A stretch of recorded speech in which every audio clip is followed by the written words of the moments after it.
introduce the session? Yes, welcome everyone. Thank you for joining us for our webinar today. This is Diversity and Inclusion in Agricultural and Applied Economics. This is a track session joint with the International Section and CWAE, the Committee on Women in Agricultural Economics. So we're pleased to have a great set of panelists today. I've asked each of them to just give us a few minutes to give us their thoughts on how we might improve diversity, equity, inclusion in our profession. And then we'll have some roundtable discussion as well as question and answer from the audience. So we'll start off with Professor Amy Ando from the University of Illinois, Urbana-Champaign. Thank you. Thank you, Joyce, and thanks to my fellow panelists for joining in this, and to everybody who's listening. This is important work that we still have to do. So just for initial ideas, we were asked to give some of our thoughts about diversity and inclusion in our profession. My first thought is, and I think we have to say this every time we talk about diversity and inclusion, that we shouldn't worry about diversity and inclusion to be politically correct or because we have to. Diversity and inclusion are actually critical for the health of our profession and for our ability to accomplish our goals. Lack of diversity leads to intellectual inbreeding. We'll be like the Florida panther that's weak and can't do anything because there's not enough genetic diversity. If you don't have a range of people in the conversation, then ideas aren't challenged, new questions aren't asked, and I don't mean this just about us, you can see this in other professions too. You end up with the same questions being answered and re-answered, and progress doesn't really get made. And applied economics is supposed to solve societal problems, and diversity helps to keep us relevant to the needs of this increasingly diverse country and world. So this is important. The next important thing is that diversity does not equal inclusion. So you can have a department that has a lot of women or men in minority groups. I think from now on, I'm just going to talk about minority faculty, including women in that definition. But, you know, you can have people who are in minority groups, but still have goals and values, and who has actual influence in the department remain unchanged. So you could have, you know, there's this hidden curriculum of being a faculty member, and that information isn't equally shared among all faculty, or people in minority groups ending up being excessively burdened by service requirements and things like that. So diversity doesn't equal inclusion. You can't just hire people and then check the box and say you're done. And my third observation is that academia as a whole, and that certainly includes applied econ departments, have a long ways to go on genuine inclusion. That does not mean that individuals are racist or sexist. It's about structures. It means that we have structures that we're protecting that end up disadvantaging faculty in underrepresented groups. So for example, tenure processes, insisting on a fixed volume of papers or publications in journals that are kind of gatekept, where we know that there's bias in who publishes in them, or having sabbatical rules that insist that you travel, which disadvantages people who have large childcare responsibilities. So there are a lot of structures that need to be changed that we haven't changed yet. And the last thing I want to observe is that we have a really serious pipeline problem. You can't just say, oh, we're going to have a diverse seminar, let's go invite all these minority people, because there aren't that many in our profession. And that's a long-term problem. So to have diversity and inclusion, we're going to have to fix our pipeline. And that means pretty large changes. Researching a wider range of questions will draw a wider range of graduate students to see this as a field that's relevant to them. But we also have to transform what we teach to be relevant to a wider range of undergraduates.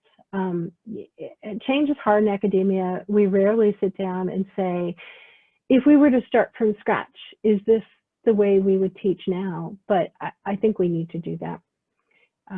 I have other issues about what we should do, but maybe I'll save those for the discussion later and let somebody else give their initial thoughts. Thanks so much, Amy. Next up, we'll have Lena Irwin from Ohio State University. Thanks, Joyce, and thank you for the opportunity. Thanks to the panelists and the audience members. Amy, I thought that was a great way to kind of set the stage for the discussion, so thanks. You know, when I think about these issues, I have a hard time thinking about them in the absence of my own experiences, and so I thought I would start just by sharing a bit about that. I really view my own experience as being in many ways privileged. Privileged because of the hard work and many did before me in addressing the most egregious and outrageous inequities and exclusionary practices that women have faced in the profession. But also privileged just because of some initial, you know, kind of dumb luck. Some way or another, I found myself way into an ag and resource economics program at University of Maryland that just turned out to be a great fit. And, you know, having an undergraduate degree in history and German and being out of school for 5 years was not exactly giving me the stellar background that one needed to survive in a program like that. But part of the luck was that after a god-awful first year, I was lucky enough to not walk away, although I kind of wanted to. And instead I found myself with this awesome advisor, Nancy Boxall, working on an exciting new project about land use and Chesapeake Bay water quality. And it was really a huge turning point for me. And after that, I was hooked, everything clicked, everything fell into place. So that's, you know, and that foundation really created a lot of what I would call privileges for myself coming into the department at Ohio State, having had such a luminary advisor in the field, leader of the field, and I know I speak for other students of Nancy's when I say that. Rather shockingly, I was the first tenure-track female economist to join our department in 1998. The department had some female professors, but they were rural sociologists, and they were viewed as being very different. And I heard about the legendary epic battles between the all-white male economists and the rural sociologists, which included 2 women. At the time, it was cloaked all in disciplinary differences, but you know, I know that there were also strong gender biases there as well. But as a junior female professor who was an economist and who came with credentials, I didn't feel nearly as many of those gender biases. And I think a large part of that's also due to the fact that I came as part of a pair. You know, Brian Rowe, my husband, joined the department. We joined at the same time. We joined as both assistant professors, the same pay, the same position, the same everything. So I know that many have not had the same support structures that I was lucky enough to have. And I think my experience has been generally quite positive as a result. And so for that reason, because I'm cognizant that I also, you know, we all see what we see and we're all blinded by our own experiences. I wanted to get a broader perspective on the question. So I reached out to a few others, including a few colleagues, a few former students, a few mentors of my own who've really seen this from throughout the years. I was really just blown away by the wisdom that these women were able to share, all based on their own experiences, some commonalities, you know, lots of differences too. And I don't really have the time to share all those pearls of wisdom, but I would like to share a few things and illustrate a couple of key points. The first is, it is a cliche to say this, but it's not just a cliche to say that we have come a long ways in terms of opportunities and equality for women. And I will just share, you know, a couple of stories to illustrate without names. But one person shared with me, I came from a small undergraduate school to a PhD program, and insert the name of a very elite Ivy League school in economics. I was told upon entry that they had tried women before and it had not worked out. And that if I and the other newly admitted woman followed the same pattern, they weren't going to admit any more women into the PhD program. Another story followed about once a person became a faculty member. I remember vividly in my first year as a faculty member, I was sitting in a conference room helping a woman graduate student with something she didn't understand. A white male faculty colleague came in and ridiculed me for helping her and for a number of other things. Later, he stated publicly that I would never have any graduate students because no one in the world would ever want a woman as a major professor. So I share those excerpts and tidbits just to illustrate we have come a long way. There is still a long ways to go for all the reasons that Amy was articulating, and I know that we're going to talk about here today. But it really, you know, a lot of this has to do with the invisible work, the work that it takes to redesign the structures that are shutting those out who are part of marginalized groups within our profession and understanding how those structures are operating. And honestly, I don't think it's so much for the people like me who came into this with privilege and have strong support structures. It's for the women and others who are part of marginalized groups that don't have those same support structures and aren't coming into the profession from a place of power or privilege. To quote one of my former students, who's brilliant and amazing, she's also female, Latino, and a trailing spouse of an academic. She says, diversity, equity, inclusion as a core value is a joke if it's not operationalized by marginalized populations, a bottom-up approach that allows people to lead. DEI efforts are meaningful only if they're accompanied with accountability measures. DEI efforts were used against me by inundating me with service responsibilities that put me at a disadvantage with male colleagues. Service was sold as quote unquote dean time. I learned a lot, but in the end, my time and effort did not transcend into something tangible. The last thing I would like to share is that I think we need to align DEI work with the career interests of the people in our profession. And we need to figure out how we align it with the research that we're doing. And this is especially critical, I think, for the junior scholars who are in probationary positions or for grad students who are coming into this field. We have so many passionate people who want to make a real difference in the world. But research is too often viewed as being above that. And the research that it takes to do the kind of stuff that makes a real difference is somehow viewed as being too practical or viewed as inferior. And so we really need to broaden our definitions of high quality scholarship. We need to expand the set of topics that are viewed as high profile and important in our profession.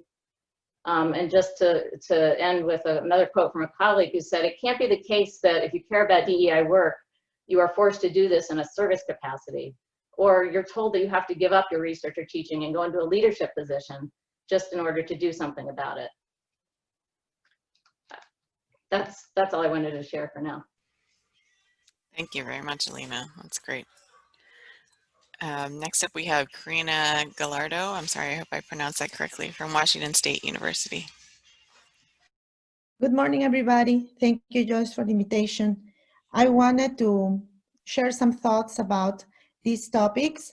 First of all, I appreciate the work that has been done to mitigate gender bias problems. I cannot imagine how the situation was 20, 30 years ago when a conference room was dominated by males and to be just the only female in the room. Thank you so much for those women who have started this process to the point that when I entered as a grad student into this world, I didn't feel any gender bias. I was being very comfortable about this specific issue. So thank you so much. So I will focus this mostly on the fact of being a minority, right? Being from a different ethnic group, and obviously for not having English as my native language. I agree in that diversity, inclusion brings into more than generates any harm. It does not generate any harm. It brings into, it enriches, it adds, it contributes, it advances any department, any institution, because people with different backgrounds have the ability to see a problem, if we're talking about academia, a research problem in different ways with different perspectives, and offer alternative ways of solution, right? So it's sort of we bring into the think out of the box aspect. Having said that, I also have to say that academia has the golden opportunity to attract brilliant people from all over the world. I was amazed when I came into the United States, and I first was hosted by universities, land-grant universities in very small, perhaps rural towns in the United States with a diverse group of people. I met people from all over the world, which was really, for me, it was really, really an incredible opportunity to get to know, to get to learn, to get to experience. The key is how do we incentivize, or how do we do not disincentivize these folks to stay into academia, and not only in the US but elsewhere, right? So I think that is a key point, right? It all depends on the personal plans, the personal circumstances of each individual, but as a group, how we do collectively keep all these diverse groups to stay into academia. Also, I have to say that important to mitigate some of these lack of diversity and inclusion in some departments, I have to say that I appreciate the fact that some departments, my college, the College of Ag in WSU, for example, is making it mandatory for every research committee to have an implicit bias training, which has been very, very important and very helpful for at least for me. I wasn't aware we all have our own biases, and it is an automatic process of our brain to start developing biases as long as we see a name or we see an individual. And just bringing awareness of that is important in order to more objectively select candidates or select individuals for a different position. If we can just make the exercise of being objective and focus on the skills and practice our ceteris paribus, all else held constant, that we learn in our profession, and just focus on the skills without letting anything else impact our appreciation or our assessment of a candidate, that will be really helpful to increase the diversity and inclusion. Also important as matters of incentives or as matters of ways of attracting or increasing the diversity in departments is perhaps for some of us, it's a problem to have this diction in speaking and writing in English, which is not our language. So maybe have some sort of training or some sort of professional development in how to improve speaking in public in English as a second language. That will help improve our oral or our communication skills, our writing skills. That is sometimes a deterrent, make us less competitive in the job market. Maybe we have everything else, maybe we have the skills required, but it is true, our ability to communicate is perhaps not as pristine as it would have been for a native English speaker. Those are all my thoughts. Thank you. Thank you so much. Great perspective. Next, we'll have Satya Angopal Krishnan from Ohio State University also. Hi, thank you, Joyce, for organizing this panel and for inviting me to speak here. I believe in this group, I probably have the least amount of experience. So I really think we've heard some very important aspects of diversity, equity, and inclusion in academia from Amy, Lena, and Karina. I want to start off by saying, you know, equity or the ideas of justice and fairness are ideas that we all have very strong beliefs over, and no one, literally no one is willing to even reflect and think. We have unconsciously or sometimes even, you know,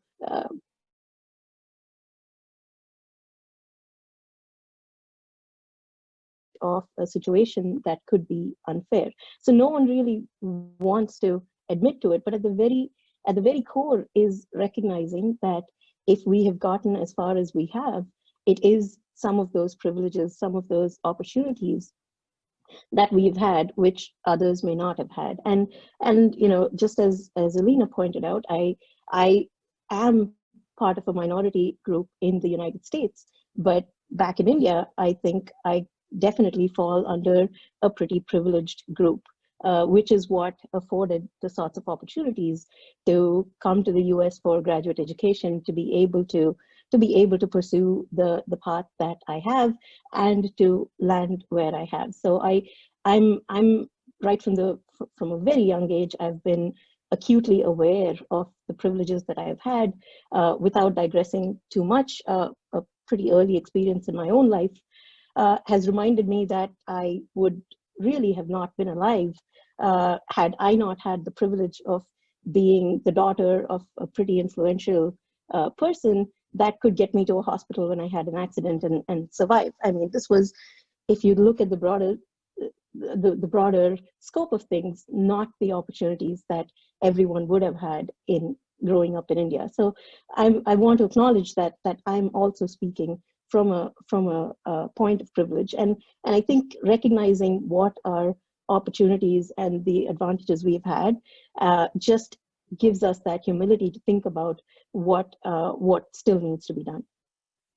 So about the idea, the general topic of diversity and inclusion in academia, my contention is that we cannot value diversity if we continue to incentivize and reward conformity, which is really what we are doing, starting from in higher education, from undergraduate education to graduate education to early career faculty to every promotion that you might think of.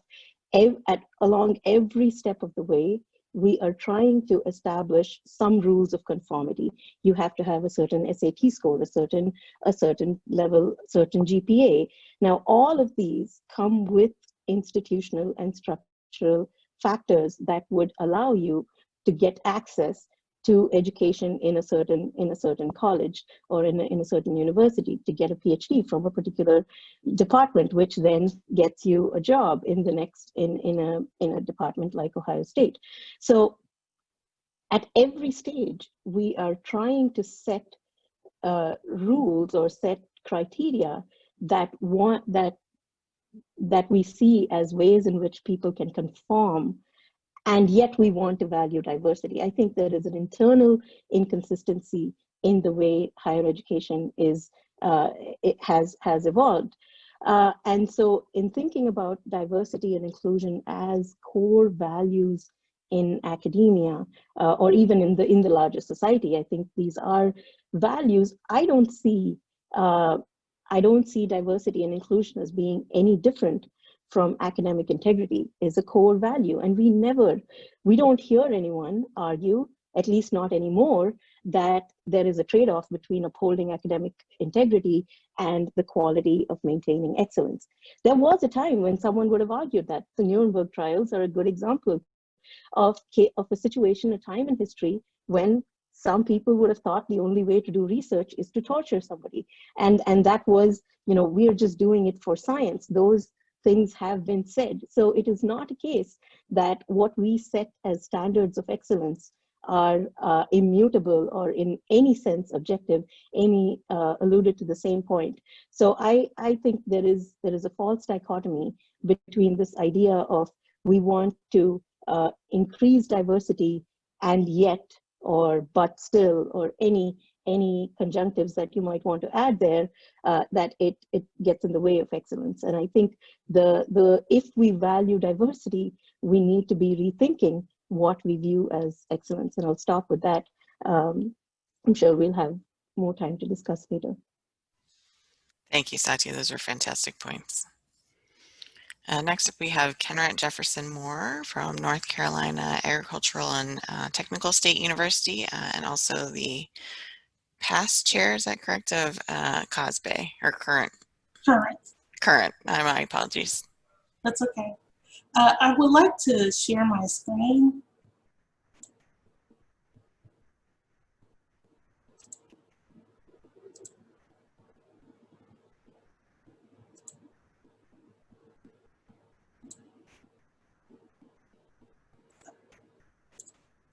So when I was preparing for today, I thought that, as I was formulating what I wanted to say and how to share my personal account, I thought it would be best to look at it in a tabular form. And so I thank you all for inviting me to speak today, because this has provided a very good opportunity for me to reflect on my personal experience. And so I call it a tale of two institutions. So for those of you all who do not know me, I attended 2 universities at the doctoral level. I started one, left one, and went to another. And I wanted to share with you some of those key institutional factors that contributed to either my success or some hindrances. So one institution was located in the Midwest and the other was in the South.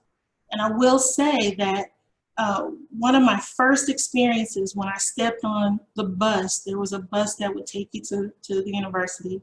When I stepped on the bus, I said, "Good morning." Nobody responded. Automatically, I went into a shell because I did not feel the cultural, regional love that we have in the South, which is Southern hospitality, right? Another thing that contributed to, or things that I looked at, was the population. So one was large and one was approximately half that size. But in addition to that, I was coming from a historically Black college and university in the United States. And so based on that, our largest population, I believe at that time, was around 10,000 at the largest historically Black college. So with that, you're going from 10,000 to 40,000. This was another cultural shock. The demographics at both of the institutions were, I can't remember specifically, but I know they were less than 10%. One of the things that were good at the university level at both institutions, but could stand to be improved, were the multicultural affairs opportunities. So at the university level, the first institution was very strong. The second institution, moderate. In terms of the college level, we're talking about College of Agriculture. The first institution was moderate. The second, non-existent.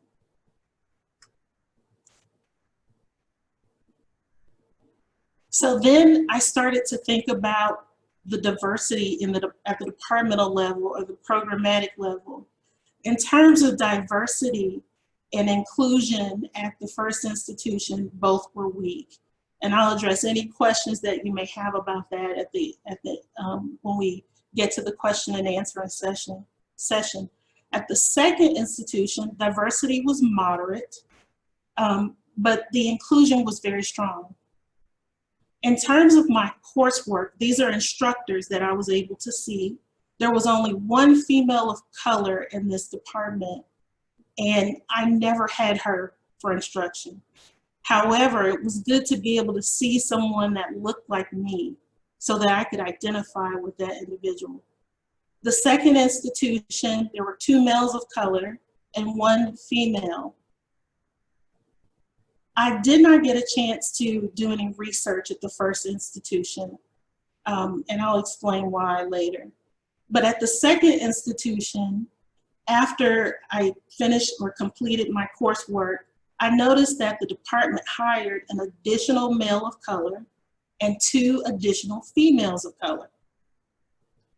In terms of my cohort, at the first institution, I was the only US citizen. That's another cultural issue there. At the second institution, I was the only female of color, but there were 2 other males of color. So we formed a sense of community among each other.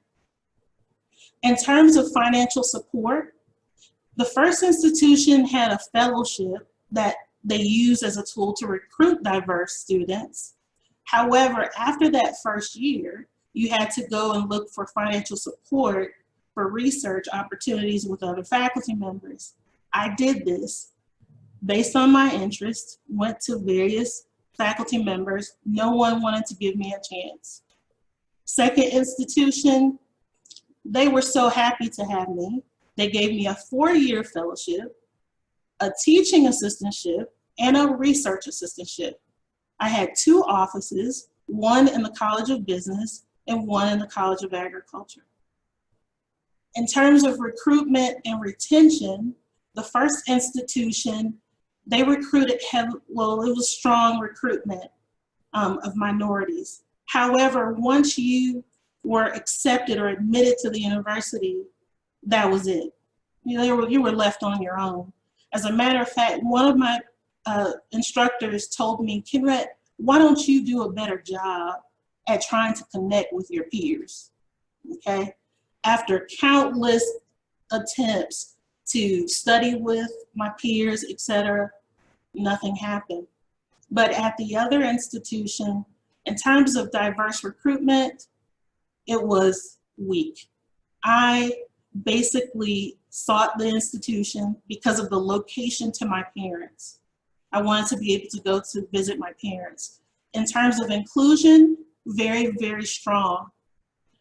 Now, training, an institution is meant to train and build a prospective assistant professor or industry representative or what have you.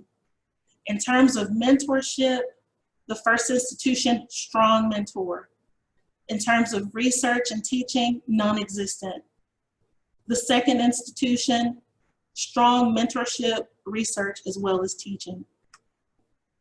So don't want to take too much time, but these are my top 5 takeaways from my own personal account.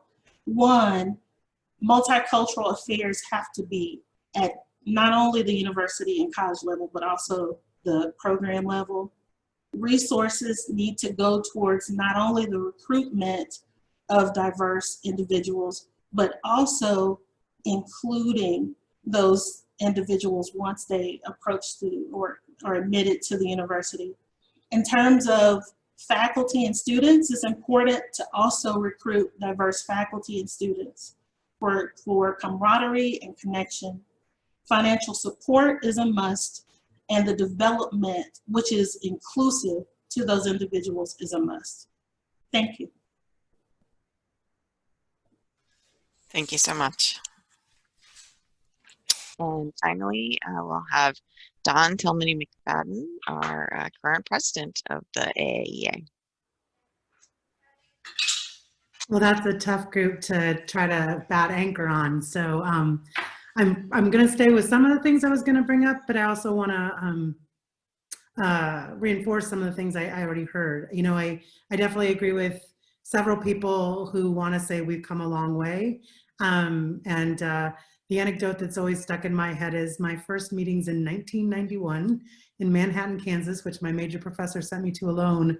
I went to the CWAE luncheon. It was at that time 180 strong because there weren't quite as many competing activities because there weren't sections. And I don't know, I never fact checked it was true, but someone at the table, I won't name them, kind of scared the bejeebers out of me by saying, just know if you're going to do this as a woman, it's going to be tough. There's one female full professor in the whole country right now, Jean Kinsey. Again, I never fact checked that was true, but it opened my eyes to a kid who generally thought the sky was the limit and nothing could stop me. It kind of did make me take a deep breath and go, well, this is going to be a challenge. But you know, I luckily found CWAE literally my first meeting, and it became one of my communities immediately. And so I just appreciate this as an event sponsored by you all, and you were one of the places I found a footing early on. So we appreciate you.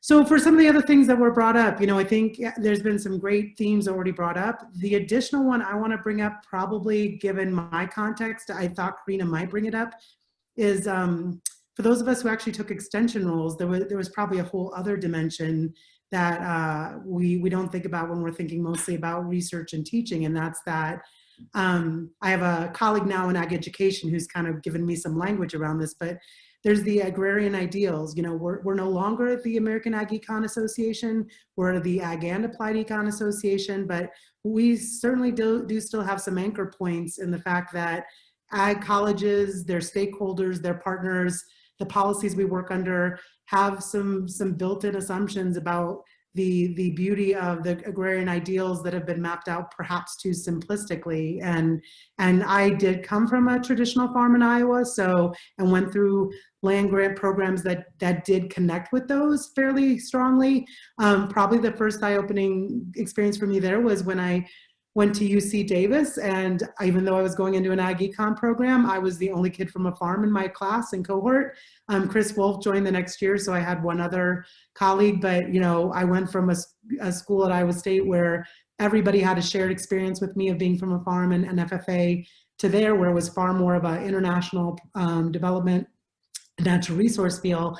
And all of a sudden, I kind of felt like the outsider all of a sudden, but it was super good for me. And whoever gave me the advice at Iowa State to go to a place that was much different than Iowa State for grad school, it worked. And it set the stage for me having my mind be opened up without even me knowing that was what I needed to have.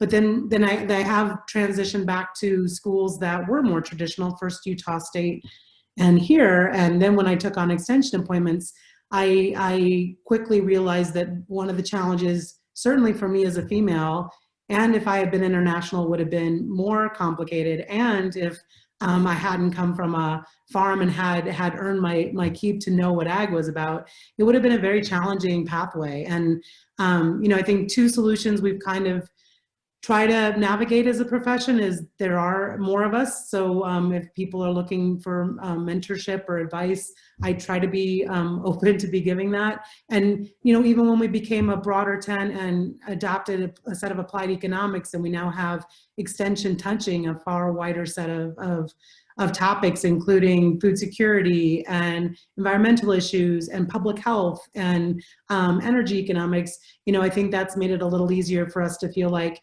we could disconnect, because I wouldn't say for certain, but my understanding of what I've learned from, again, some scholars about our agrarian ideals is they perhaps have not helped the situation of making that diversity and inclusion concept fully realized by our association. And, you know, there's some people who even go so far as to say, you know, if you're not affiliated with, you know, kind of the 10 programs, and I think Kenra just try to describe this in her own way, you know, you're kind of not in the inner core of AEA. That just breaks my heart to hear people say. So, you know, I think we have, if you think about diversity and inclusion in the broadest sense of things, I think we could put it in dimensions even far beyond ethnicity, gender. It's about religious beliefs. It's about your sexual orientation. It's about whether you came from a farm or not. It's about where you are on the conservative liberal continuum. I think there's just so many dimensions to it.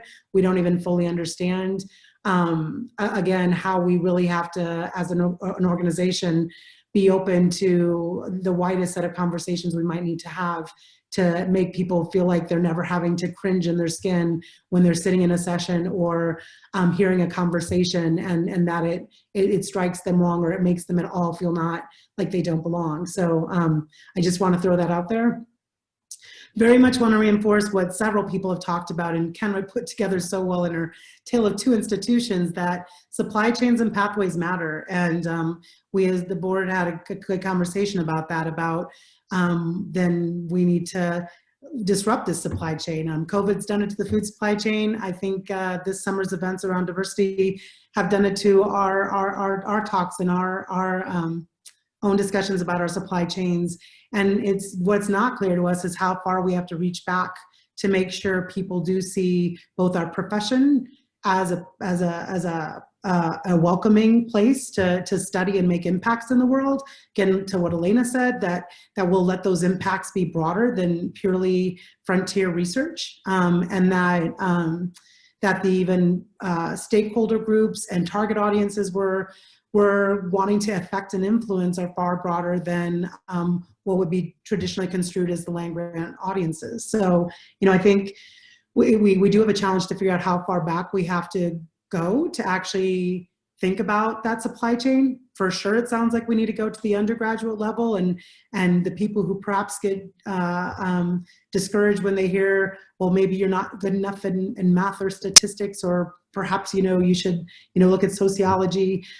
Perhaps it's even further back to the 4-H and FFA stages where, you know, that's our pipeline right now for a lot of our ag schools, but that itself is not usually as diverse as we would see in our general population. So should we be talking about the future business leaders of America? Should we be talking to the science fairs that all of these schools put on? You know, are we casting our net wide enough?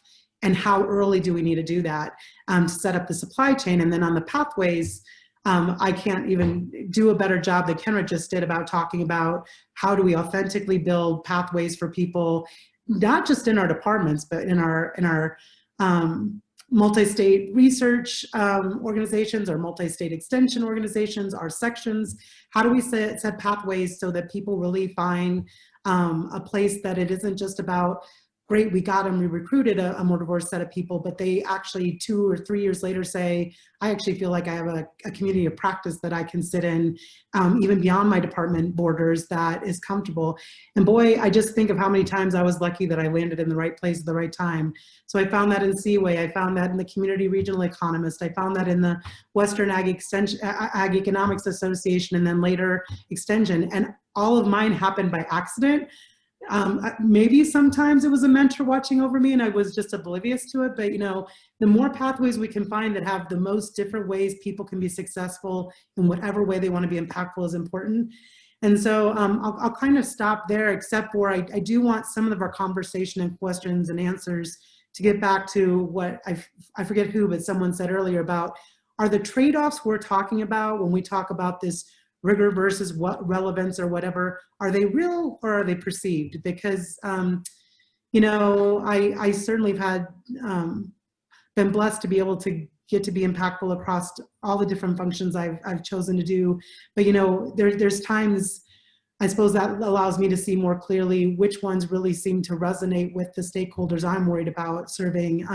But I do think that there's a really important conversation there that does relate to diversity and inclusion, because I think those perceived trade-offs, which may not be real, about if we loosen the rites of passage over here, it's going to have really any negative reverberation or spillover to other parts of or functions of our association. I think that's perhaps made up, and I'd like that to be part of our discussion as well. So again, thanks for hosting this conversation, and I'm glad we're leaving so much time for it to truly be a conversation instead of us just getting to chat. But I loved hearing the 4 other speakers as well, so thank you. Thank you, Dawn. Joyce had to step out for just a moment for her homeschooling duties, so I'm just going to take over for our Q&A to get us started. And I think we might as well just start with a question that you raised. It was one of the ones that we wanted to talk about. So this perceived trade-off between quality and rigor of work and supporting diversity, and maybe thinking about ways that we could change those perceptions. So, and I think you are still spotlighted, Dawn, because Joyce has control over that, but welcome to jump in as well. Well, I would like, you know, I'd like for other people, even in the audience, to talk about if this is a real challenge out there. I mean, I've only been at a few institutions, and at Davis, obviously, I wasn't faculty, so I didn't get to be a party to discussions, although Davis is a free-flowing place, so sometimes even in seminars, these discussions happen. But, you know, is this a real thing that some of what perhaps might come off as being the difference between recruiting and getting diversity in a starting point, but having a fully inclusive culture in the long run with some of these, not just departments, we can talk about government agencies, we can talk about industry, we can talk about nonprofits, but you know, Karina seemed to be concerned we were actually losing even some of our best talent out of academia. Is that because of this perception of if you're not doing well in this mold of what success is for academia, are people just then peeling off? Or, and is that tension a different tension in industry and government? What are people's experiences with that?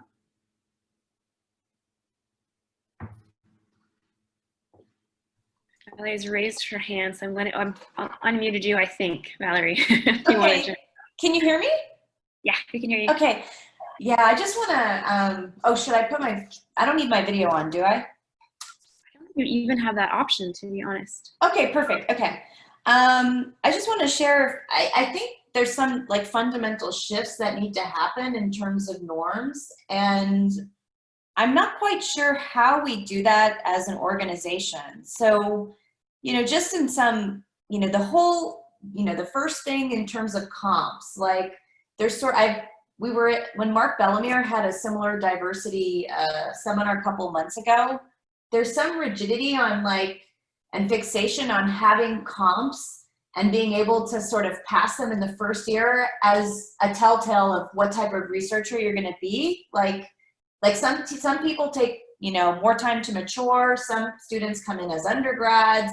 They don't have the same experience as the other students. So that's one norm I feel like it would be great to change. Another is in terms of, as you say, this perception of everyone should be taking as much math as possible, when in reality, we only need a few fundamental courses to sort of get us ready for the first year.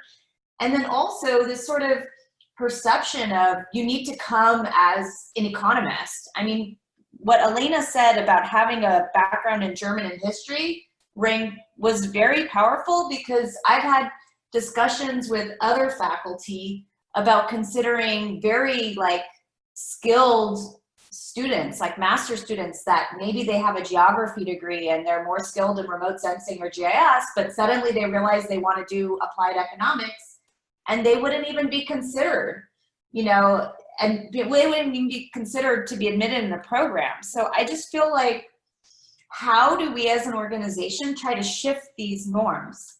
Until we can sort of shift them, I think it'll be very difficult to solve the pipeline problem.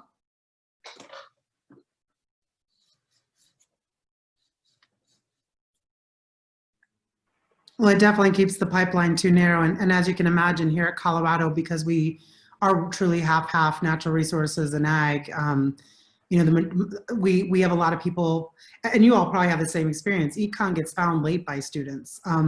Very few kindergartners are running around saying they want to be an applied economist when they grow up.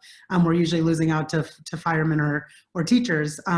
So, you know, I think we get found, at least here at Colorado State, late in sometimes even someone's undergrad career, and perhaps before they can transition. And then I would say over half of our graduate school applications are from people from entirely different majors. And that is our discussion about what kind of backgrounding they have to do to come in. And I guess we don't frame it necessarily as a barrier.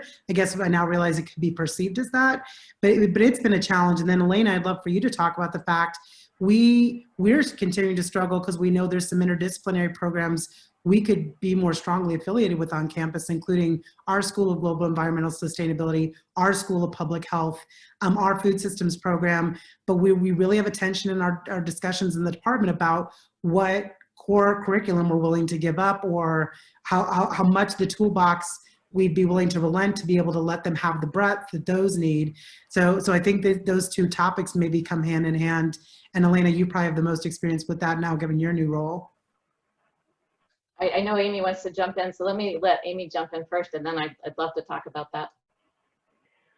I just wanted to say that, so I was our director of graduate studies for a couple of years, and I've thought more about the structure of graduate programs since then. And I do think it's one of these things where we are still all teaching the same core theory classes and basic econometrics that I was taught a gazillion years ago in an economics department, and nobody is willing to stop and think critically about whether that is even the training that we would find most useful to be effective applied economists. And honestly, that's a little bit crazy. And it's a coordination problem. Nobody wants to be the department that does something different and maybe disadvantages their students by being viewed as less than rigorous because they didn't all do real analysis and MWG and blah, blah, blah. So maybe it's an opportunity for the association to take a coordinating role and to lead a conversation about what does good graduate training look like now when, I mean, I'm not saying we should throw theory out, but what kind of theory should we teach? What kind of empirical tools should we teach? What kinds of qualitative tools should we teach? Which we've never done before. So I think that would be really exciting. I think that what we do right now ends up being a little bit of hazing and is very exclusionary. I guess I'm not pulling any punches today, but I'm tired of being tactful. Yeah, I agree with a lot of that sentiment. And I think if we were going to think about how do we think our training and our opportunities that we're providing to graduate students, it's really compelling to think about this, I think, from a problems perspective. So, you know, what are the societal challenges and problems that we're trying to solve? I mean, because I think everyone's motivated by that to a greater or lesser degree. And as I kind of noted in my initial comments, I think there's so many people, and certainly I was like this as a grad student, I continue to be like this, is I'm very motivated by the things I feel passionate about, and that's why I chose to slog through that horrible first year of grad school and all the rest. But our training of grad students is just the opposite. We ask them to put everything on hold for at least a year, if not more. And we say, look, we promise you that you'll get to the good stuff. You'll get to the stuff that's really interesting and compelling and that you really want to do. You just have to bury your head in the sand for about a year or two. And then we promise when you come out on the other end, it'll all be okay. And you can do the kind of things you want to do. That was my experience in grad school. And honestly, you know, had I not been able to join a research project that just turned out to be so compelling for me, and have a mentor like Nancy, who was just so amazing, I would have left, I'm sure of it. You know, so if we can approach our training of grad students more from a problem solving point of view, what are the challenges that you are really just passionate about and really want to make a difference in? And maybe that doesn't speak to everybody, but I think it would speak to a lot of people, and I think it would allow us to broaden the kinds of people we're speaking to.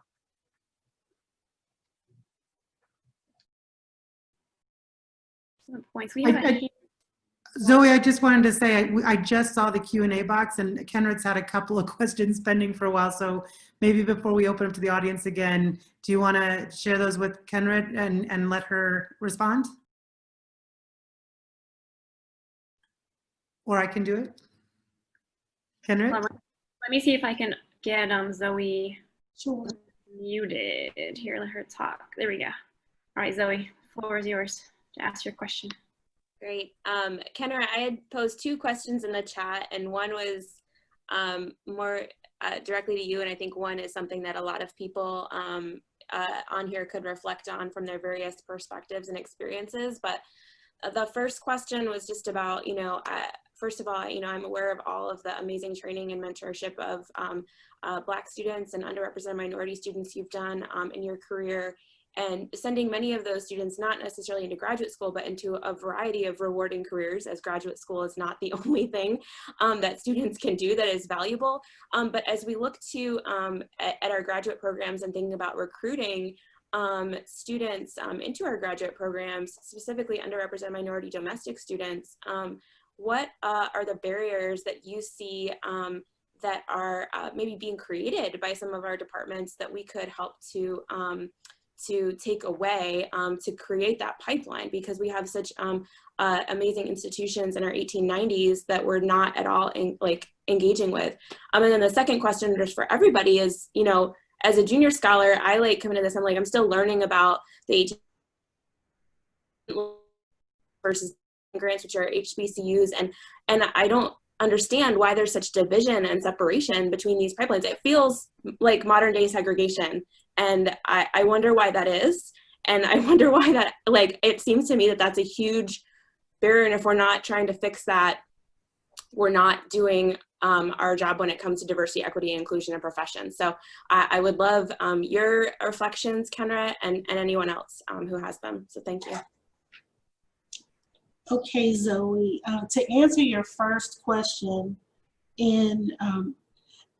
since I've been here at North Carolina A&T, I have not had one student to go to the doctoral level as a Black American. I have had students to pursue PhDs, but they were other disciplines. I had one young lady to move towards public administration. Now, the interesting part about that is her dissertation ended up being on food systems. So to go back to the point that someone made earlier, perhaps we should look at how we can integrate the issues and concerns of these young people and see how that can reflect in an agricultural and applied economics program. I think relevance, they just don't see it. And if we could come up with some strategies to connect and share all all of those different pipelines, it would be wonderful. What we try to do is engage alumni who are out working in the profession so that they see, well, this is what happens if you go into industry, or this is what happens when you go into the government. But we don't have any of our alumni to connect with over the past, I've been here now 16 years, and we have not one that could pave a way. We do have students, international students, who have gone through the program, and we had one young lady to go to Purdue, but we have not connected with her to come back to share her experience. So that's something that needs a lot of work. The second question, in terms of division, there is division because the perception of the 1890 is that basically, we've tried to partner with some 1862s, and I'm not saying that this is the case for all, but with one particular institution, I know I got a question of, well, what can you offer us? All you all have time to do is teach. And so it just really knocks the wind out of you when you're trying to promote this as a profession, yet a lot of the institutions that are offering terminal degrees in the profession are not even willing to go beyond that partnership of teaching, or even creating true pipelines where faculty can benefit as well as the students.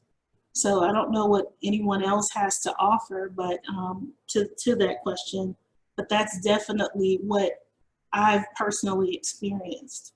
But we are open. We have a collaboration with NC State, CEFS. I'm sure you all are aware of CEFS, Center for Environmental Farming Systems. It's a collaborative effort between North Carolina A&T, NC State, and North Carolina Department of Agriculture.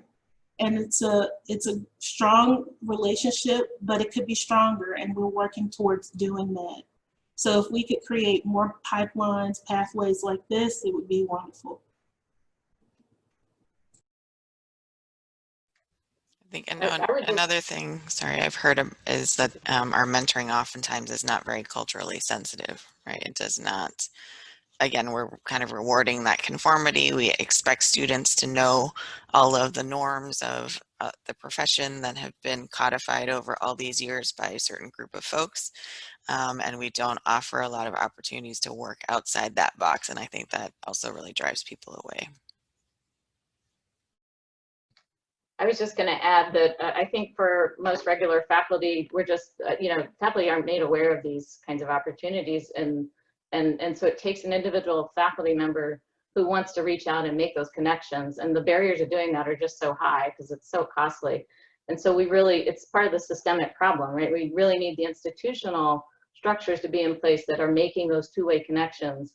And, I only learned about the importance of those recently because, the incentive was we had a NSF program in a graduate research traineeship program that is trying to very strongly focus and support recruitment of diverse students. And it was so eye-opening to me that the kinds of partnerships that are possible. But I would have never known that in my role as an individual faculty member, is really more in my role at the institution, that those kinds of experiences are even possible. So I just think we need to do a lot better job of educating our everyday faculty, what is possible, and kind of helping to open everybody's eyes to those things. And I would just echo the importance of a two-way, long-term committed relationship. It's not just we're going to the 1890s to recruit students because we care about a diversity quota. It's really about establishing a two-way, long-term relationship in which we have exchanges with faculty, and we can go there, our students can go there, and vice versa, to really develop meaningful collaborations.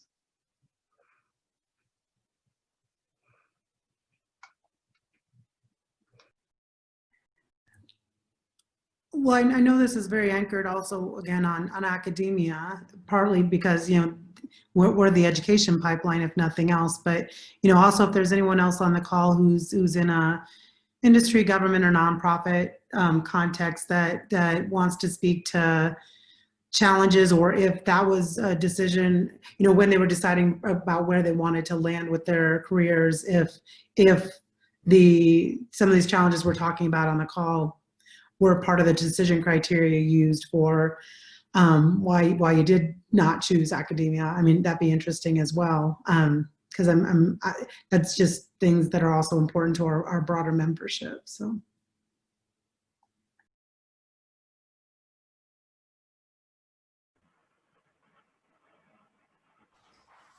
I think we have a question from Margaret Jadlowski. If I can let you talk. There we go. Does that work? It does. Excellent. So it was more of a comment, sort of throwing back to what Valerie was saying, and I don't mean to interrupt the current conversation we're having right now, which is also very important, but thinking about the social norms especially around the first year. And in my experience as a graduate student, which, as you all know, was very recent, as someone who's been a faculty for approximately 2 weeks, the thing that I saw and seemed to be driving a lot of these social norms was a sort of arms race with econ departments. And I think that certainly has a lot to do with the gatekeeping and the sort of, Amy called it a sort of hazing light sort of mentality. And I think a lot of that is driven by having to deal with econ departments who already potentially think of us as lesser or some sort of diluted form of what they do. And I think that, and working on those relationships between those departments, I think is a crucial component of this. And I'm saying this as someone who benefited a lot from relationship with the econ department at my PhD institution. A lot of my best friends are from there, but at the same time, there was definitely a perception that we were the other, we were not welcome. We worked on cow stuff. You know, those are comments we heard pretty frequently throughout the first year. And I think that I can only imagine what that would do to someone who's already feeling othered due to race or gender or anything like that. So I think that's an area, I don't know what we can do, but I think it's something that should be thought about more. So, thanks. This kind of touches on one of the questions that we can want to address to the panelists, which is what are the sort of main traditional views and values in our profession that are most in need of change for us to be able to address diversity and equity inclusion constructively. And I know many of you have touched on some of these things already, but I think it might be helpful to others in our profession and to the audience to try to put together sort of a list of, you know, what are the key things all together in one place.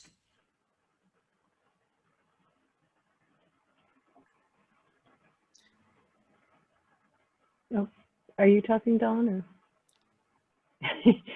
Zoom calls are hard. Well, I'll take a stab at one or two things. One is that, and Dawn, this gets a little bit at what some of your comments were. I think there's a sense that, and this is true in mainstream economics too, but certainly in applied economics, we have our own list of topics that are considered respectable, you know, things to study. And people are encouraged to only do research on those things, and journals will reject papers that don't fall into the list of things. And we're having this conversation right now in our journals about you know, needing to be explicit that a much broader range of topics is relevant to us. We do care about research about equity and discrimination and not just about efficiency. But I think we have a traditional narrow set of topics that are viewed as respectable, and that's problematic and exclusionary. And then the other bias is towards needing to be very quantitative and highly technical, and a little bit of an arms race on, you know, building more, bigger, fancier methods. And while, I mean, I think you do want to be careful walking that line. We don't want people doing actual bad research, you know, claiming causality when they haven't found it. But I think that we exclude a lot of really important, interesting research because we tend to be a little bit blinkered looking only at the extremely quantitative stuff. So those are two things that I think. I think that's a really great point, Amy. But if I want to just push that point a little more as to why this happens, right? And I'll speak a little bit, from my own perspective. It is a systemic pipeline issue because we all want our students to do well. And what that means is having a paper, at least in revision or published, by the time they graduate from a PhD program. In order for it to be publishable, you need to do a certain type of research. I have quite a deep interest in institutional economics, which is what I worked on as a master's student at Michigan State with Professor Al Schmid. And in the PhD program, I somehow felt limited in being able to apply some of the qualitative theory around political institutions and institutional change, which then made me take a turn and do interdisciplinary work with coupled human natural systems, which then led me to where I am today. But I do worry about the risk of what we are of potentially limiting the opportunities for our own students by saying do whatever you want and then not being able to be helpful on the job market. So I think it's something that we need at all levels. But where can we start? Because the perpetuation of a certain type of research is partly to make sure our students are not missing out. I just want to add that one of the things that I was faced with early on in graduate school was that, and this was what a graduate coordinator told me. He said that students from HBCUs perform marginally.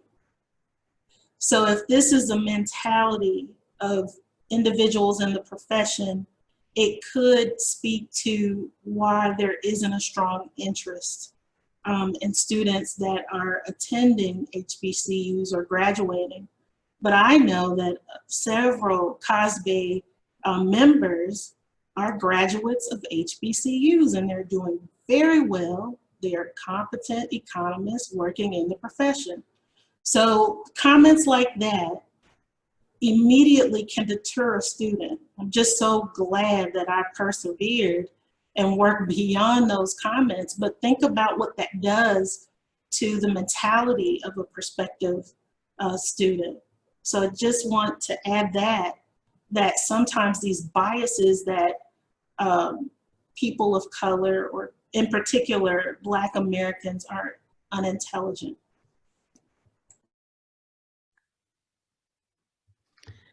Yeah, we're not doing softballs today, guys. We're getting to the heart of things, which we need to. But two other things I just wanted to throw out there to react to. Well, actually three is one. James Stearns is putting some questions in the box about how we do what could we be looking at for some institutional initiatives or changes to like better link the 1862s and 1890s. And I'll tell you, for a long time, NEFA USDA has been trying to crack that same nut, but I think it's something we can literally take on as a priority. But one pocket of community practice I found long ago again is the Food Distribution Research Society, which I got to lead that as well. But that is a place I go where there is a consistent presence of people from the 1890s, and sometimes even, if we're lucky, industry. And I have had at least 3 of my colleagues that attend that tell me they go there instead of AEA because they're comfortable that they won't be in a session and have their work attacked. I mean, those words were paraphrased by all 3 people completely independently. So that tells me that something about the culture of our meetings, which perhaps has changed, particularly with sections and the tracks and finding your own kind of groove, for a while was not giving a welcoming feeling to some members that probably we got one chance and we blew the one chance and it's now gone. So, I think unfortunately, but we had actually already talked as a board about if we wanted to reach out to FDRS and actually look at if there's ways we could do some co-created programs or workshops or something, so that we maybe get another chance to get access to that important part of our field. You know, and I think to the language we're talking about here again about if we're shutting doors on people at the graduate level, this is again, I think, beyond diversity. I think this is happening to male students too, whether they're underrepresented or not. And, you know, there's a lot of discussion in the general econ field about mental health issues with graduate students right now. And I mean, I think that's another thing we don't even know what we don't know about how we need to support that better in our association, and if it's something we should be bringing up with the grad student section. But, you know, I do feel like there's been several things said today about one thing that's said once across your whole graduate career that sticks in your mind that much that you still recall it. I bet you every single one of us have one of those. And how do we make sure that that does not escalate to someone feeling so dismayed about their opportunities in the future that we have, you know, tragic things happen, and perhaps that's something we need to take on as well. But, you know, I guess those are just two things I wanted to respond to. And one of them I think is very diversity oriented, but the other one I think is even a broader issue of how do we make this inclusion even be about every single one of our members feeling like there is a pathway that's going to allow them to be impactful. And I guess if people have some suggestions that other fields or other programs or other associations have done to start changing those norms or that conformity that it sounds like everybody is kind of rallying around being one of the key problems, it'd be interesting to hear if anyone has creative ideas around that. But this has been a great discussion. I'm loving listening. I just wanted to jump in and kind of come back to a question. Satya raised it, and then there was some follow-up discussion, you know, in terms of this false dichotomy between diversity and quality of research. I mean, I think we have to recognize that quality is a completely socially constructed concept, and it was defined by generations upon generations of mostly white male, all white male really, once you go far back enough in time, scholars and researchers. And honestly, the pursuit of truth as an academic goal goes back to the medieval times, right? So we're and the pursuit of truth being this ivory tower separated from realities, not practical, right? And there's lots of evidence of that being held up as the ideal. And so we're really fighting against a huge amount of history here. But it's, you know, it's interesting to look at fields that have formed later versus fields that are more traditional and formed earlier. Agricultural economics formed earlier, and it's a very traditional field in some ways, in many ways. Environmental economics formed a lot later. It formed, you know, in the 1960s. Urban economics, which is another field that, you know, I read papers in, is a field that also came out of the 50s, 60s. But it's interesting to contrast the differences between urban and urban and environmental. You know, there's such a cultural difference. Environmental economics, I think, is a much more inclusive subfield to be in, and I think it has to do with the kinds of people it attracted that are motivated by environmental problems, tend to maybe be more progressive, tends to maybe have started out with a little bit more diversity in its outset. Urban economists, for the longest time, were all white males. And there's such a club of urban economists, all white males. And it's been broken up since, but it was really discouraging. And, you know, when I was a younger professor, to go to those meetings. And so my whole point in this is that there is, I think, just interconnections fundamentally between culture on one hand and topics that we choose to study on the other. And what we then decide is quality. And I think we really need to unravel that if we're going to really address this false dichotomy that I agree exists between quality of research and diversity. I just want to broaden that out a little bit more. We've been talking, mostly thinking about research for the past hour or so. And there is, you know, we tend to think, because of the peer review process, somehow we can evaluate research, and we can evaluate it well based on where people publish, how many papers one writes, and so on. And simultaneously, and we've just discussed why that is not an objective measure. But at the same time, we just step back and say, we don't know how to evaluate teaching. We don't know how to evaluate service and extension well enough, because we don't have a peer review process. We don't have a system in place. And this ties back to how do we value diversity when, as a university or a department in applied economics, we serve a number of functions, research being one of them. As a tenure track faculty member, it almost is the case in many departments, if not all, that research is the only thing that matters. As a result, everything else that we've talked about creating the right pipelines, doing good mentorship, being able to rethink the graduate program and the first year theory that we might teach, and potentially put together an applied theory. I personally don't have a problem with more math, and if one were to, I might have been one of the few, but I really enjoyed the first year classes. I actually do like microeconomics very, very much, and enjoy doing the first year PhD sequence in micro very much.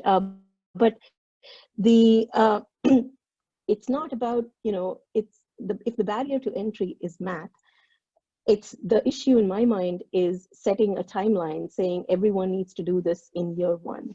We can put together a curriculum that involves the right kind of theory, and I strongly believe we need to have some theory and the skills that you need, but allow people a little more time. Now that immediately ties to, how do we fund graduate students? We are limited by how long we can fund graduate students. So if we're thinking about diversity inclusion as a value and as a goal, then we can create scholarships that allow students in undergraduate curriculum, in the graduate program, that get an extra year to do something that is not the path that we already have within the 4-year or 5-year program that is created. A second potential idea is that, we think of dissertations as being 3 essays or 3 chapters, and those being converted to papers. If you really want to set someone up for a career in extension and in doing broader impact outreach, then why can't they work with the community for a whole year and really develop something which is a program for, in addition to the research, the chapter that they write, right? So you can have one essay, which is your research, and you can have a second essay that is developed based on the work that you have done on the field, the work that you've done in a community. It could be creating a theatrical performance. It could be creating a community-run program. And the barrier currently is that faculty don't have the skills to mentor these kinds of dissertation projects, and faculty don't have the incentive to do that as well. So it's not that the alternatives are not available. It's just that we don't know how to operationalize it yet because of the incentive structure.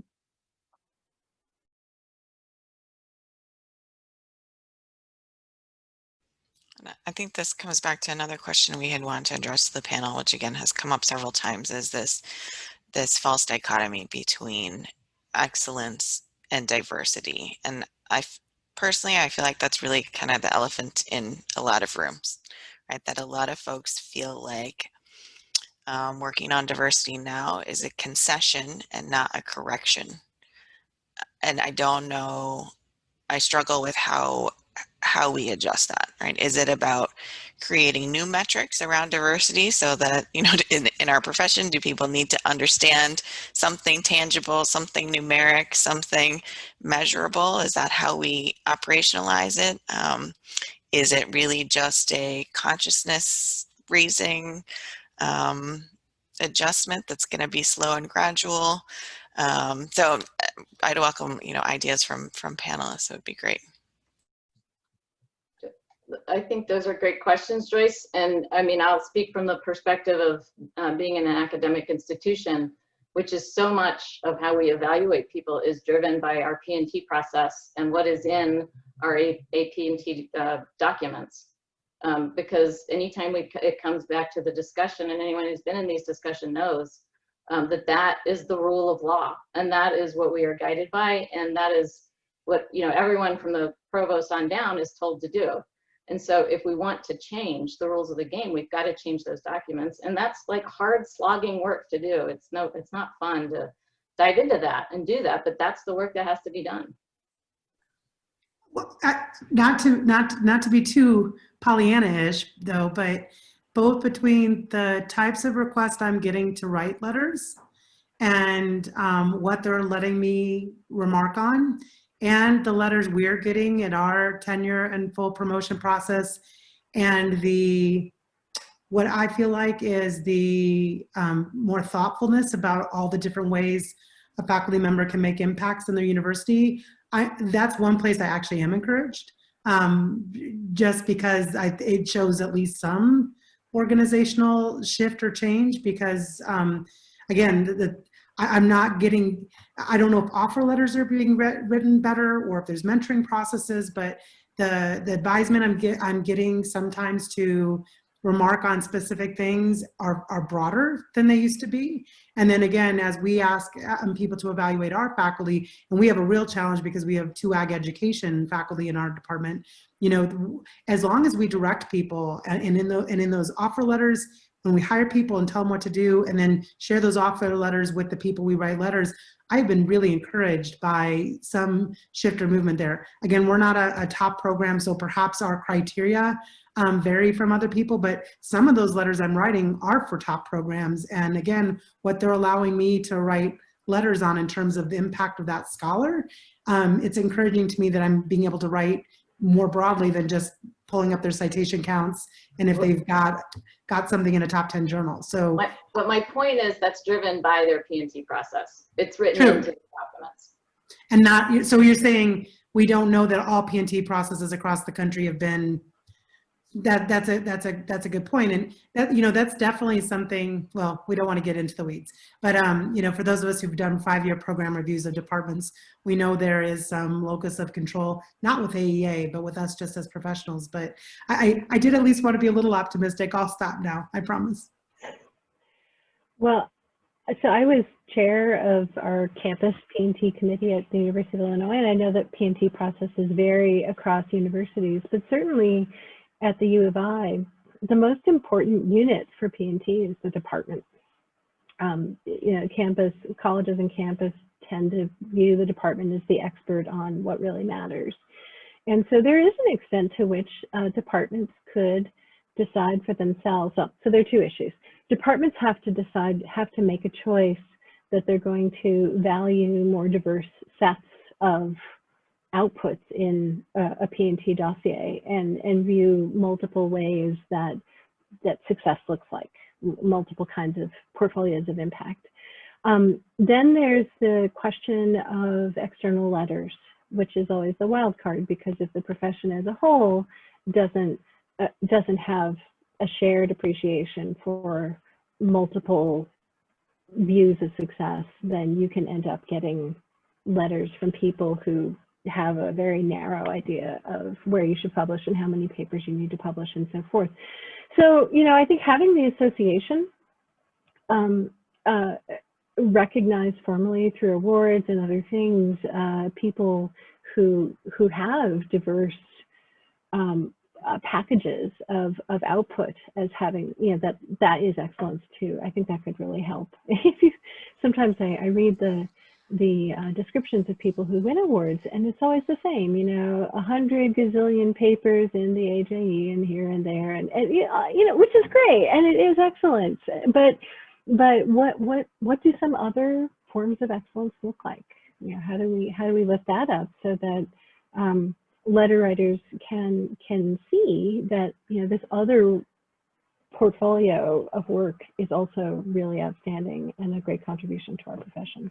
I was wondering if the association can even go a step further and provide some kind of coordination on this, because I think, as Amy mentioned, there really is this sort of first mover challenge, right? And I've heard this from department heads as well, right? If you make a drastic change but nobody else does, it can be a disadvantage to your people and to your department. And so if there was some association level coordination with best practices regarding what P&T language should look like, with what external letters should look like, you know, so that we could all have kind of a similar baseline to operate from. I wonder if that would be helpful in this context. I love that idea. We have a section of administrators that we could definitely bring that to. And you know, a lot of the successes we've had here at Colorado State have even, in my opinion, has been improving. You know, I was the only woman here for a very long time, and we finally have at least gotten a more diverse faculty in terms of women. We are still struggling with underrepresented folks, but you know, I think some of that is attributed to every time I got to write a letter from a school who I think was doing it better than us, I took that to my department and say, why aren't we doing this? And hopefully now, I think some people are actually doing that to my department head now, because we've gotten better.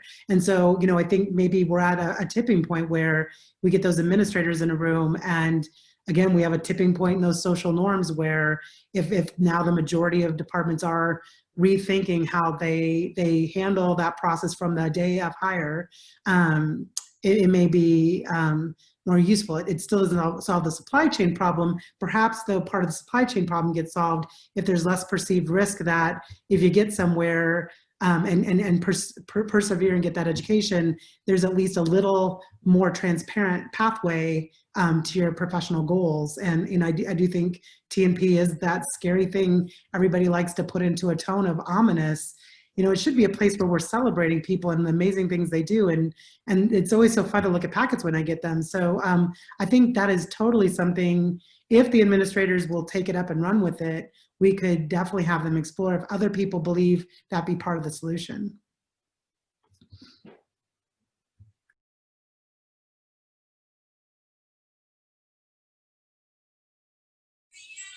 Or not. But I think it actually, James has put a question in the box about that as well, as, you know, it could be the offer letter, it could be how position descriptions are written, it could be the language that's shared with letter writers, you know, because literally I'll make my subheadings of my letters by exactly what the department wants me to talk about. And if they coach me right, they want me to talk about just a little bit about research, but about all the other stuff, it's going to be easier to write a letter that's glowing for a more diverse set of people. So Tim, I see, who is actually an administrator, might want to weigh in here. So I don't know if we can let him speak, or you just want to read his question. Oh, he actually is, he's offering to be the lead on that. Thank you, Tim. Oh. I'll say yes next time you ask me to write a letter. How's that for a trade-off? That's how I always get myself in trouble. So no. Are you willing to take that to your section at least and ask about their interest? Absolutely. Yeah, no, that's a group that's would definitely get to, and I will say that in discussions with that group over the years, that first mover problem is a problem. It is something that causes inertia, and it's a fear that a lot of departments have, that hey, if we go out on our own, if we go rogue, if we decide to really make a difference, make a change, is that going to disadvantage our faculty? Is that going to disadvantage our students? Is it going to create a perception that, oh, that's that just weird department over there that's doing things crazy? And so that fear is out there, and it does lead to exactly the kinds of things you're talking about. How do we fix that? As you know, you can tell, our department is very well represented on this panel, well represented in the audience with the questions that are coming up, and it's difficult to make change. And I will be the first to admit, I talk to people all the time. Great ideas come out. Do we want to rip the Band-Aid off? Do we want to really go ahead and make these changes that we're talking about? And yes, I want to do that. Yes, we want to do that. I think there's a lot of people out there that want to do it. But there's just the game theory problem of trying to figure out how to coordinate things and make this really happen. So, you know, I'm proud that the organization's moving the direction it is. I'm proud that our department's moving the direction it is. And I know it's way too slow, but these are just things that we're going to have to keep working on and keep hammering away at and figure out how to make this a better profession and set the example rather than just trying to follow examples. Thanks. Well, we are officially out of time, so I want to make sure I give our panelists one more chance to provide any concluding comments that they might have or final thoughts.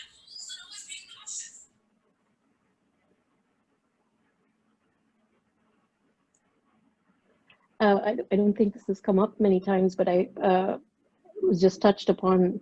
I think the way, you know, there's the really excellent points about the association stepping up and potentially, you know, laying some new norms that could be acceptable to all departments, and then that's seen as a benchmark for different pathways and different ways to evaluate tenure decisions.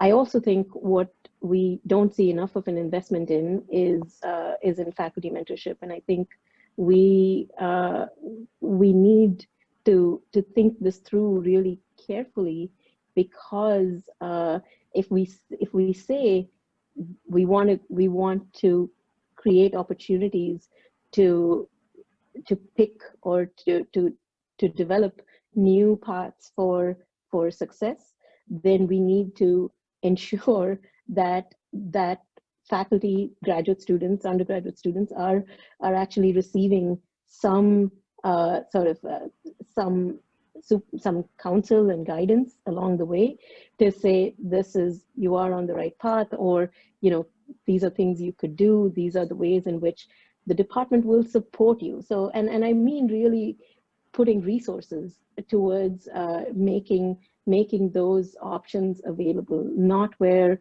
individuals go out and find their own additional things that they want to do, and then say, if it's a success, yes, that's great. But if it doesn't work out, you just wasted all this time when you should have been doing research. That, I mean, is something that I've heard far too many times in many departments, that, you know, if things are successful, then it's a feather in your cap. If things are not successful, you've just wasted a lot of time. And, you know, there need to be ways in which you can trade off, buy yourself more time if you were really trying something radical. And the 5 or 6 year tenure clock is really just an arbitrary milestone. I mean, if you really attempted to do something radically different and that failed, why not have that be an opportunity to get yourself another year to do something else? I don't see that discussion coming up, and often when it is, it's like, you know, everyone else did it in 5 years, why can't you? So I'd like to jump in because my headphones are about to die. So those are such great ideas everybody had. It seems like as a way to move forward, there are some things that the association could do to help coordinate across departments and other institutions in our profession, and lead conversations where we can come to some shared agreements. But there are a lot of things that individual department heads and individual faculty can do and are known, you know, best practices in hiring, best practices in teaching evaluation, best practices in mentoring. And so it might be useful if we compiled a set of best practices. You know, what can you do? You professor, you department head, you dean, and made those available to everybody. I think that you know, not everybody is going to solve all the problems of equity and inclusion, but everybody can do something. And we don't always know what it is that we could do, and so perhaps we can solve that information problem too. So you're thinking of just kind of crowdsourcing, where people can offer them up and perhaps other people can vote them up or down like they do sometimes on surveys. So well, we could do crowdsourcing, but there's a lot of research. I mean, it sort of feels like a bad Groundhog Day where we keep having these conversations and there's research and, you know, people come up with these are things you can do, and then it never gets done. So crowdsource, but then I think, you know, perhaps CWAE could, and COSBA, and could curate a set of, you know, effective things that we know can be effective and really move the needle, not just ideas, and you know, look to people who've done research on these things and sort of put together a list of things that you can do that could really make a difference. I think that would be helpful.